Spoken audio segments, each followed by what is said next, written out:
Welcome to the Subex podcast. I'm your host, Ashwin Menon. Today, we have some very exciting news about Subex's collaboration with Risk and Assurance Group's Wangiri Blockchain Consortium. Now, this is an initiative that should bring a lot of value to telcos, both in the Subex customer list as well as outside. To help us understand this in a little bit more detail, we have our very own Nithin Gangadharan. He is the product head for RAG Fraud Management. And we have a very special guest. We have Eric Priezkalns, the Chief Executive over at Risk and Assurance Group.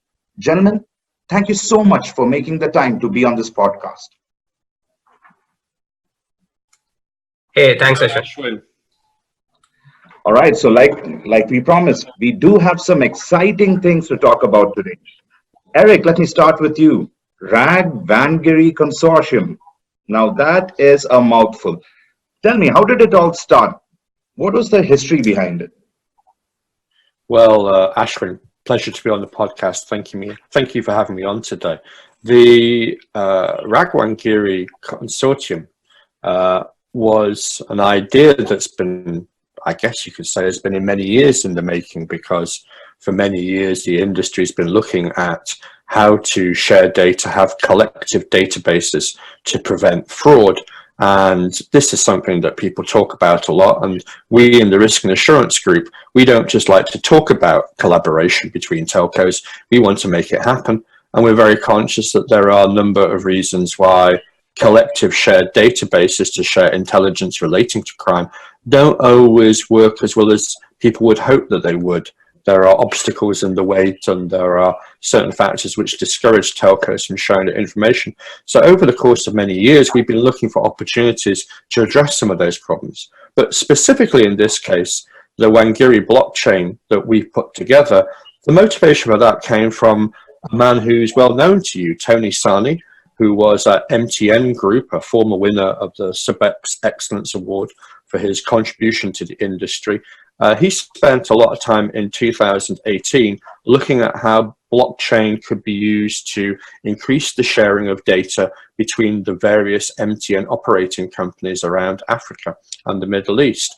And since then, he went on to start up a new business to exploit the blockchain technology. And Tony is, of course, also a member of our RAG steering committee. So when he initiated a conversation with us asking about potential use cases for blockchain to be involved in the sharing, the exchange of anti-fraud data, we instantly replied that the obvious use case we felt out there was Wangiri. And if we could establish a use case database using blockchain technology to share information to prevent Wangiri fraud, the fraud in which fraudsters try to trick people into calling back an expensive phone number. If we could establish that technology for use in dealing with that fraud, then we could perhaps then also use that as the basis for showing how many other kinds of frauds could also be addressed with the same technology. So that's, I'm trying to keep my answer as short as possible there, but long history, essentially all come to a head in 2019, and since early 2019 we've been experimenting with the technology. So hopefully you're going to ask me a bit more about that technology during this podcast. All right, most definitely we'll be asking you a lot more about it. And I'm sure it's very, it inspires a lot of confidence to hear the names behind this, the blockchain initiative. I have a question though. Are you going to limit this to Wangiri, or are there future objectives that future use cases that might be driven off this blockchain? It depends what we're talking about here. Specifically, the RAG Wangiri Blockchain Consortium is a consortium that's focused on solving the problem of Wangiri. That consortium has a specific purpose, it has a specific goal. That's what we're seeking to address in the first instance. At the same time, and it may not be that everybody who joins the Wangiri Consortium wants to join other cooperative initiatives, but at the same time, we believe if we can show the technology works for solving or addressing that fraud, then the technology will also be used to solve and address other frauds. So it doesn't mean that we need to blur the lines here as to what the consortium is, But we do think that it's important to show success in this area, not least because there have been a number of initiatives over the years based upon the idea of using traditional database technology to exchange information, and they've all struggled for various reasons. So we want to show that we can be successful in this particular area of Wangiri, and then having shown that success, then we hope to work with telcos, some of the same telcos, perhaps other telcos as well, on addressing other kinds of frauds. Perfect, perfect. I have to say it's very exciting to see. I mean, we hear a lot about blockchain and how it's transformative technology, but it's awesome to see blockchain being used for a real world problem in the telco world.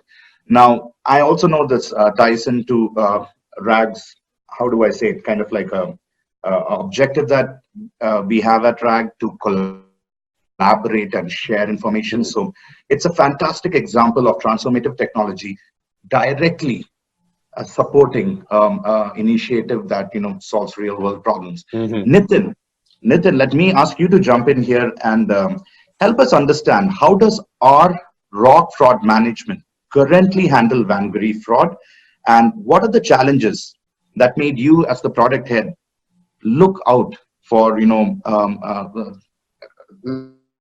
I don't want to misuse or overuse the word transformative technology, but you know what I mean. What made you look out? Sure. So once again, thanks, Ashwin, for having me on the podcast. So maybe I'll start with what are the challenges. And there were a couple of challenges that we were looking at, right? So obviously, one of the first challenges that we have in the fraud management space was to stay ahead of fraudsters, right? Because fraudsters themselves evolve over a period of time. They change the type of attacks they do. They change the numberages that they deal with, and things like that. So staying ahead of fraudsters was definitely one of the challenges that we had to. The second one major challenge we were trying to solve was, was around how we can effectively collaborate, right? Because if there is, at Subex, we have multiple implementations, and RAG also has a lot of people who are part of the RAG group. And if one person is able to observe a fraud, right, can we have a collaboration mechanism by which that information can flow fast into other instances, right? So that was that was not happening currently, and that was a big challenge that we wanted to solve, right? And obviously, the third challenge that we wanted to do was about the way how the entire Wangiri gets detected, right? Over there are two parts of it. One is how fast does the data comes into the system. So traditionally, we have been using data sources like file-based systems. Recently, we have started going towards more of a signaling-based interface, so the data gets ingested into the system faster, right? So that's something we have introduced very recently. In addition to that, the type of techniques of detection, we used to use traditionally a rule-based technique, which used to mine for a pattern or a mine for a threshold, and then detect a Wangiri fraud. We have now also evolved that into more newer techniques like AI, ML based supervised machine learning techniques to detect Wangiri frauds, right? So these are some of the things that we currently have. But yes, collaboration of this was one of the major challenges, which we could not just solve by sitting in the lab or just by innovating ourselves. We wanted an industry partner to work with to basically solve that part. All right. Now, Eric, I'm very curious to know why you chose blockchain as the technology for the RAG Wangiri consortium. Okay, well, there's a number of reasons, and I think it's a really good question because there's some skepticism around blockchain, not least because you had this surge of interest in blockchain, people talking about it as being the solution for all kinds of problems, trying to find a way to make the technology valuable and implement it in practice, and perhaps not always having a real use case. But I think in this situation, blockchain is really suited to what we're trying to do and helps us to overcome some of the issues that we've seen with other industry databases used for exchanging information. One of those aspects is that when it comes to dealing with fraud, the faster information is exchanged, the better for being able to address and prevent fraud in real time.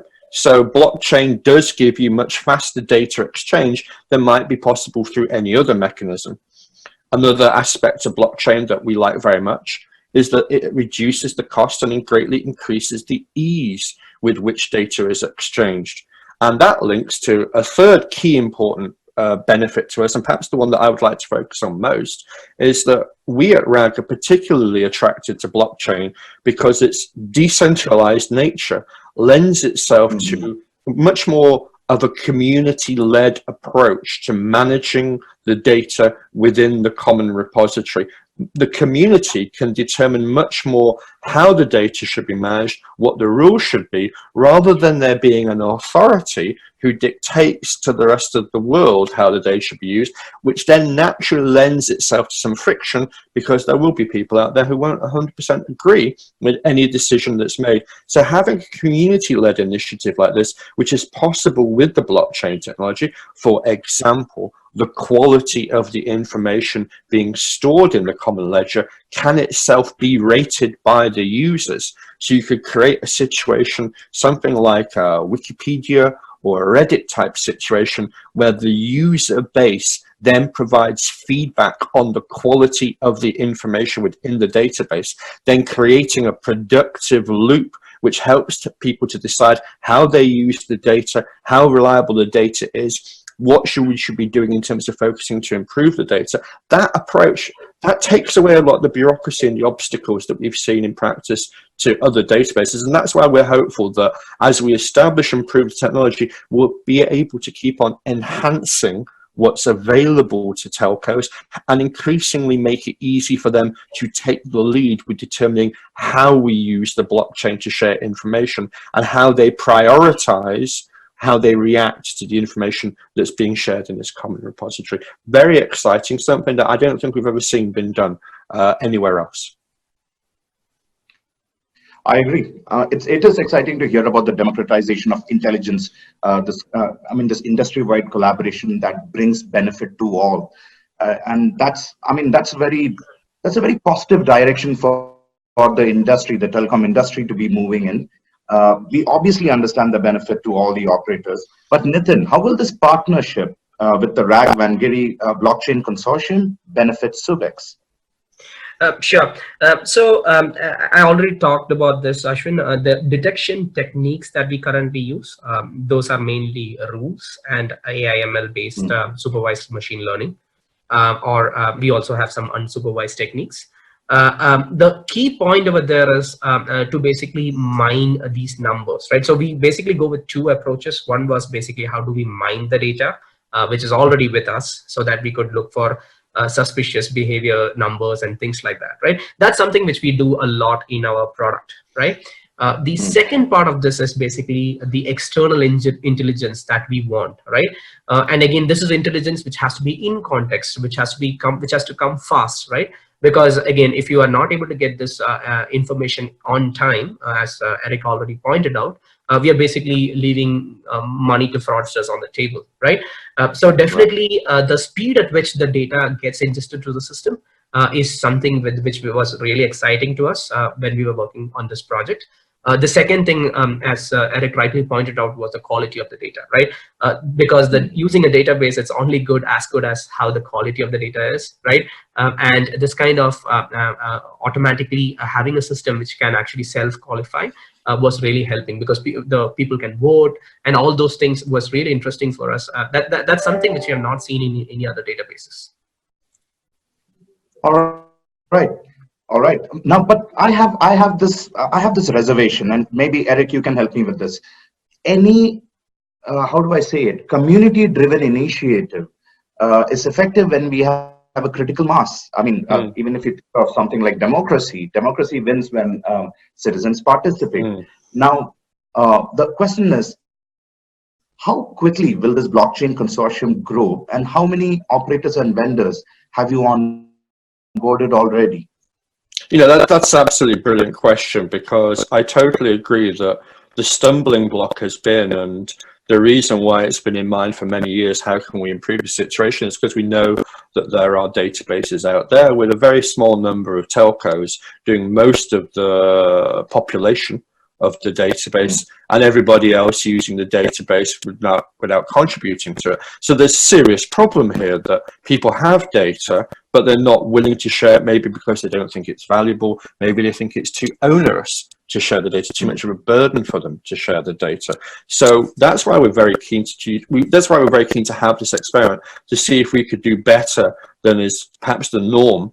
And I think, you know, the result of the pilot project that was run over the second half of this year, the results have spoken for themselves.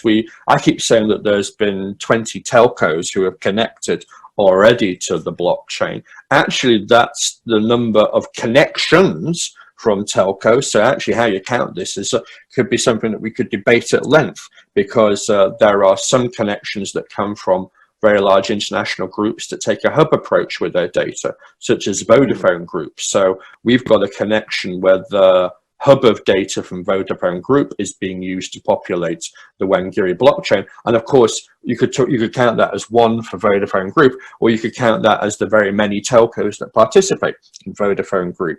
On a different scale, MTN doesn't have a hub solution for sharing its Wangiri data. So we have a bunch of different MTN operating companies coming on in sequence and joining the Wangiri blockchain. What's interesting as well, of course, is that within this scenario, you can actually have groups and opcos within groups, both having their own connection at the two different levels there, because it depends also your point of view on speed of access to the ledger. So one Vodafone Group company, Vodacom Mozambique, also has its own connection to the Wangiri blockchain. So you could argue, should we count them twice or not? It can become quite esoteric, the debate as to how many telcos we have on board. But putting aside the debate of how to count the number of telcos, I think what we've seen is in the space of 6 months, we've been surprised by the number of telcos who have been willing to give it a go. And that's a simple reflection on just how easy it is to connect to the blockchain. It's simple, it can be done with minimal resources. There's been a great enthusiasm to give it a go, even though we haven't yet perfected the technology. We intend to make it better. And of course, one way we'll make the technology even better is by connecting with the Subex RAG fraud management system, so that instead of you having to say use a GUI, a user interface to choose what data you upload to the blockchain, you'll then be in a situation where you'll be able to take the data that already exists, already collated by your FMS, and automatically have that populated to the blockchain. And we think that's a real enormous game changer, made possible because of the nature of the blockchain technology, its remote nature, its distributed nature, and the ease and speed at which we're able to connect it through this new API that we're developing. So we think that's a game changer. But already, even under the pilot example, we've seen a surprisingly large number of telcos willing to take part in this collaborative experiment. It sounds like, and the more I talk to both of you about this, it sounds like it's a grassroots movement, right? I mean, I think RAG has done a fantastic job here of opening the eyes of the community, the telco community and the vendor community, in terms of what can be achieved through collaboration. It's a situation where everyone wins. It sounds like this is the start of something beautiful. Various use cases, I can think of a few at the top of my head, which can actually be addressed through collaborative efforts. Now, Nithin, all this wonderful information that will help operators bring down their Wangiri fraud, how will it be made available to our existing RAG FMS customers? And Sure. Secondly, are there any other databases that will be made available to our customers in the future? Sure. So again, thanks to RAG, integration with RAG's database has been, RAG's blockchain interface has been pretty simple for us. So ideally, it's an API interface that they have enabled from their end. And what we have done within the product is we basically had a module which was about the management of lists in our system. So this is a component which used to maintain all our blacklist, hotlist databases. So we have integrated the blockchain database to that module. So automatically, when the information is updated in the blockchain, the data is streamed into this list management module, which is then made available to all the detection techniques, which includes machine learning as well as rules, right? And that's how the incoming data comes into our platform. At the same time, as Eric pointed out, if the user would want to take an action or add or post a number back into the blockchain, we are again making it available through our UI, where they would be able to post that back into the blockchain, right? So it's a deep integration that we have done. And the user just does not have to know anything in the backend. Whenever the new numbers are getting updated, it will be made available into the list management automatically. The rules get updated automatically. The AI/ML gets this intelligence automatically. So incoming is pretty straightforward. Outgoing, as of now, we have restricted to the user. Only if user wants to submit it, you can just by a click of a button enable that through our UI itself. So as far as the question for other databases go, the answer is definitely yes.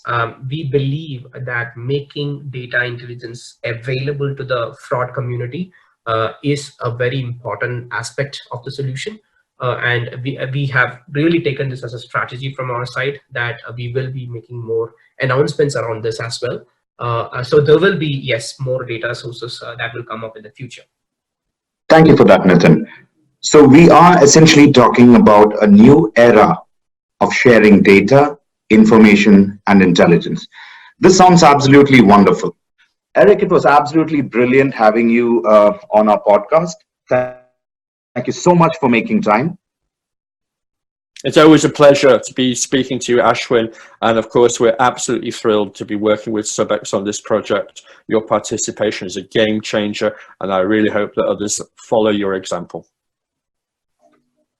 Thank you so much. And Nithin, thank you for your time. It was wonderful and insightful getting to know how we plan to integrate with the Wangiri blockchain and the benefits to our customers. So thank you so much for joining us. Yeah, thanks, Ashwin. Once again, thanks to RAG as well for doing this initiative. We really believe that this is going to be a game changer, and we are really excited about it. Thank you. Thanks for